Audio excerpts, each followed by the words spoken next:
Okay, so we already talked about this, so I'm gonna keep reinforcing and bringing it back. So where notes, go ahead. Let me interrupt very briefly here. I answered part of this, but I thought, it's a question, give you your chance to weigh in on it. Rick was asking, what is the difference, or how different is a land contract versus a note? Well, it still represents sort of an annuity theoretically backed by real estate, but in one case, you're actually on the real estate. My regular stance is I don't like them.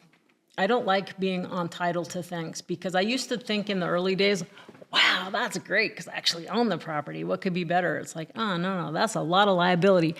I've grown through to I don't want to own anything. I don't want to look like I own anything. I like to control things, but I don't like to look like I own anything, because there's just the liability there. And then Dawn, Alyssa asked a question here. Yeah. As a realtor, how does your commission come into play when presenting notes as an option for buyers and sellers? Well, first of all, do not present anything about notes, because you're going to lose people. What you're saying, if you have a seller or a buyer, you're just getting the property sold and closed, right? So basically, you're presenting with just, if you're representing your seller, you're exploring with them, knowing a little bit more about their situation. How much do they owe? Would they potentially be open to it, or just wait until you get an offer? Someone writes an offer, or if you're representing the buyer, just freaking make an offer. Sometimes it's like, don't ask, just make an offer, because most people, like my landlord that I told you about in the beginning, do not know that they will accept an owner financing offer until it is written and sitting on their desk, especially if they've been getting stale in the marketplace. Okay, so what you're basically saying is, we're here to make a commission. No, you don't tell them that. Hey, I want to get paid. So anyway, what you're doing is trying to get a seller to sell and a buyer to buy. It's great when the banks, a lot of times this whole subject to thing, which actually I've done them, I will do them, but it's not my favorite thing. I think it's a can of worms. I think you have to be very, very careful, and it's good that you're having lots of different people talk about how to do that correctly. I think with how popularized it has gotten, and so many people wholesaling subject to, I think the regulators are going to come down pretty hard. I think it's going to turn into a big mess. But anyway, so a way to get around that sometimes is like, oh, we'll do the land contract, or we'll do a lease option. Technically, those still violate or would give a lender the right to accelerate if they wanted. It's usually, a lease for more than 3 years or something. But anyway, but sometimes the lenders will agree. A lot of times when I'm doing subject to, I'm like, I don't want the lender to find out. Well, you know what? Guess what? They find out. Especially with AI. Do you think it will be long before they can just, they've probably already done it, create the AI systems to scan, and there's ways to figure it out. So I don't know, but that was a tangent. Woo. Anyway, so back to this, where we saw this before. Now we're going to overlay our roundtable idea. This is real estate sellers who carry paper and turn their real asset into a paper asset, right? Here we have private lenders. You're down in that, lending your money that you actually made. Banks are over here lending money they didn't make. And the discounted note buyers, like I said, mostly the note business has been seller carry paper. Okay. And I guess land contracts to add that in. It's just not something that I deal with. So just pulling everything together. Okay, so now before I get into the roundtable thing and share specific examples, here's yet another way that I want to put this together out there, because the people that I'm really looking to work with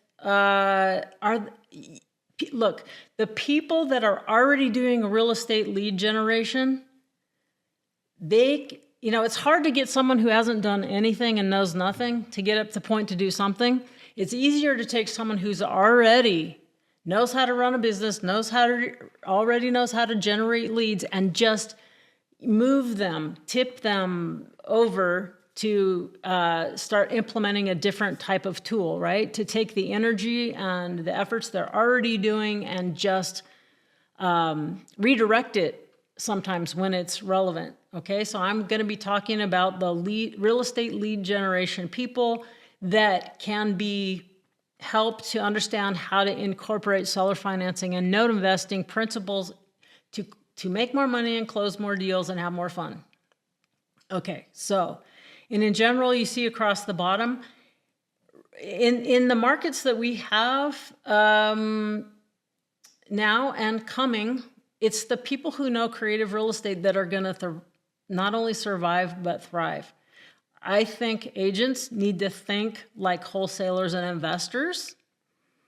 Just like I think, don't try to be a note broker, be a note investor.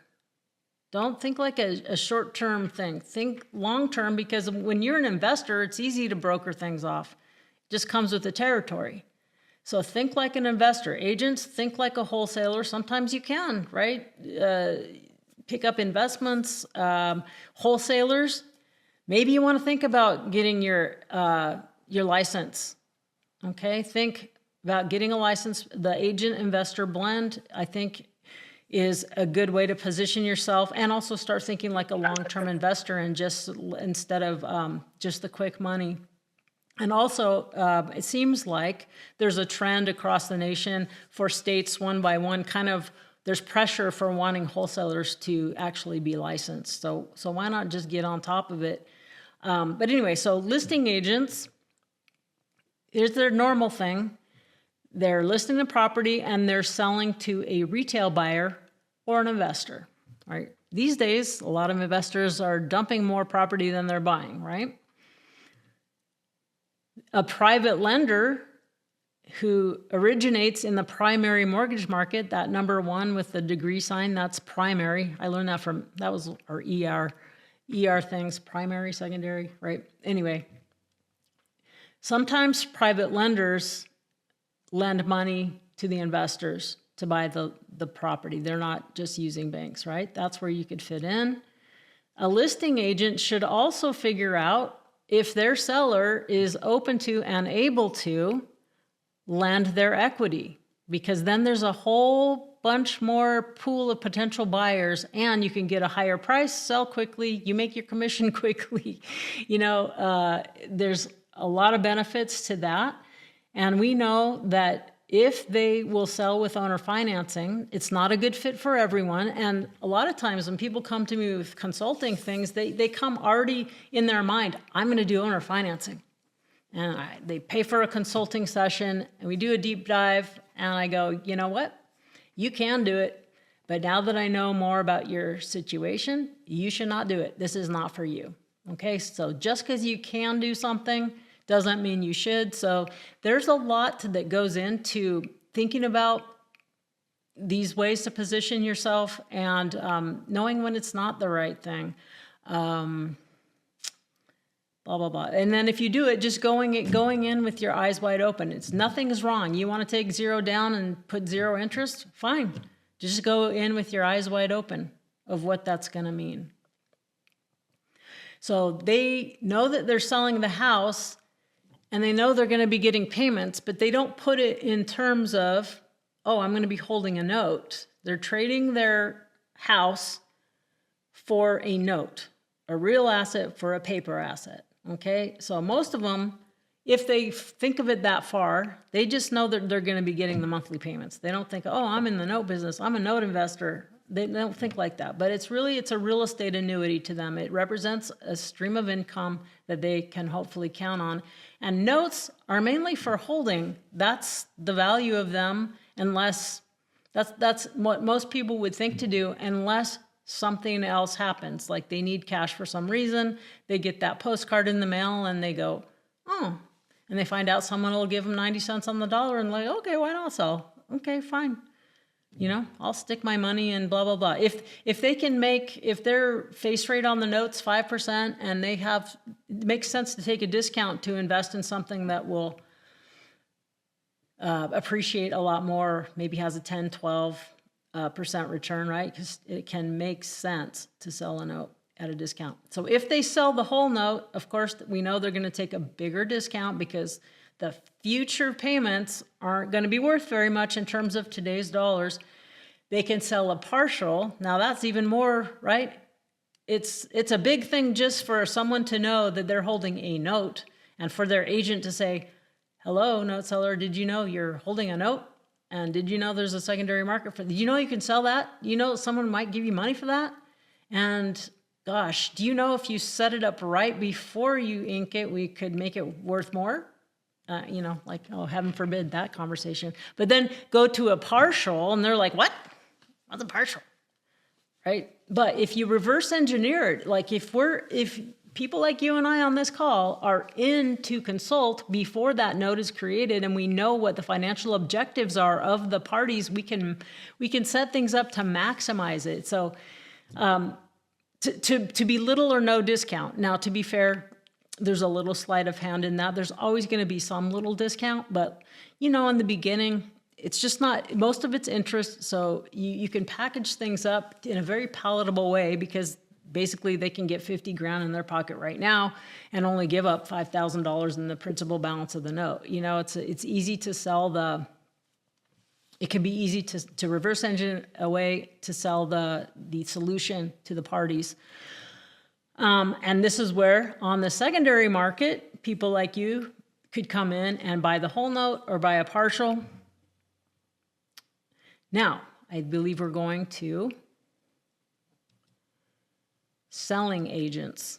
So you got your buyers. You're looking for buyers and you've got a buyer with a strong down payment who can't get or doesn't want bank financing and will offer a higher price, a premium, if they can get seller terms. And just, I forgot to say it earlier, but just for me, I haven't asked for a bank for a loan for permission to close on anything for over 27 years. And I bought and sold many properties and most of them were not with all cash and usually none with very little of my own money anyway, right? So, but there's buyers, you know, self-employed, they're not seasoned enough in their job, but if they've got a good down payment, they can afford the payment, write an offer. You can say, well, dear, you know, listing agent, do you think your person would accept it? And you can create a letter of intent, a letter of explanation, a little brochure to include with the offer, but just write an offer and submit it, especially to someone who's been sitting on the market for a while, right? Are they 3-4 months in or more? Starting to do price reduction after price reduction? Good time to submit an offer. You just never know, right? Or start with a lease option if you want to live there and then work it into owner carry after that. But anyway, make an offer asking that seller to lend your buyer their equity. And if you don't know how, or you're coming up with problems, you can get a consultation, work with people. How do we present this? How do we make it likely that they will say yes? Okay, and if needed, we can bring cash to the closing table. Now, it's very rare that you can buy a note with little to no seasoning, and I'm not, you should, this is for entertainment purposes only. You should consult with your own advisors about whether it's advisable to buy a note that hasn't been seasoned for at least 1 month. There could be complexities with that, but I have done it in certain circumstances when it made sense. But that's not what I'll tell you to do. There's something where don't try this at home, right? But it actually can make sense, right? Especially if it's a small partial and everything else feels good, works, just disclosure, every blah, blah, blah. So there's consultation just to make it work. And sometimes we can bring money to the table. There was one time where there was a closing. So there was an owner financing deal. The buyer put down the down payment. the seller carried back the note, then we bought a 5-year partial, and that gave them the money. They got the buyer's down payment, they got the funds from us buying a partial, and that allowed them to put a down payment on another property where that seller was willing to do owner financing. And so that seller carried back a note, and then they wanted to buy their dream property to build their dream house for the last of their lives. So I bought a piece of their note. So it was like 3 deals. It was like a daisy chain of owner financing, buy a partial. They got their down payment, then buy another partial, and then they got, it just kept going. Owner financing notes, owner financing notes, owner financing and notes. No banks involved, no private lenders with all cash. It was all owner carry and all mom and pop note investors. Okay, so that's kind of fun when that happens. Then there's wholesalers, right? These are people who are mad dogs for creating lead generation. Mostly they're just looking for cash contracts, right? They're going to sell for cash to an investor who's paying cash that's going to fix and flip it and sell to a retail that's going to get a cash or cash to new loan, and or once in a while they might note out of it, paper out of it. They might do owner financing on it if they know. Now, that wholesaler, if they get a cash contract, they could do what they call in that business a novation, and instead of selling to an investor, they sell to a retail buyer. They wholesale it, right? And they can use an agent to do that, or they can throw it up in the flat fee MLS. So this is the wholesaler world. Now, they can also, if they know, they can get a seller financing contract. And when they get a seller financing contract, they can do the same thing. They can sell for cash, a cash assignment fee to an investor, or they can do the novation, finding a retail buyer on their own. So they know all about the property and making an assignment fee on the property. What they do not see is that in the owner financing contract, there is another asset that appears, and it is a note. They do not see the opportunity with this note. They do not realize that there is potentially another assignment fee to be made by selling, brokering that note, wholesaling the note. They know about wholesaling property, assigning contracts for a fee. They don't know about wholesaling notes, assigning notes for a fee. So here's, if you got people that are doing this like gangbusters, if you can just get their attention, right? There's a lot of opportunity here, that there's another fee to be made, and there's a few ways. We don't have time to go into that now. But if you can also talk them, if you're a wholesaler or a lead generator, don't think so much just like your big chunks of change. You don't need that fancy car. Be a long-term investor. Now, the easiest one that they know is being a landlord.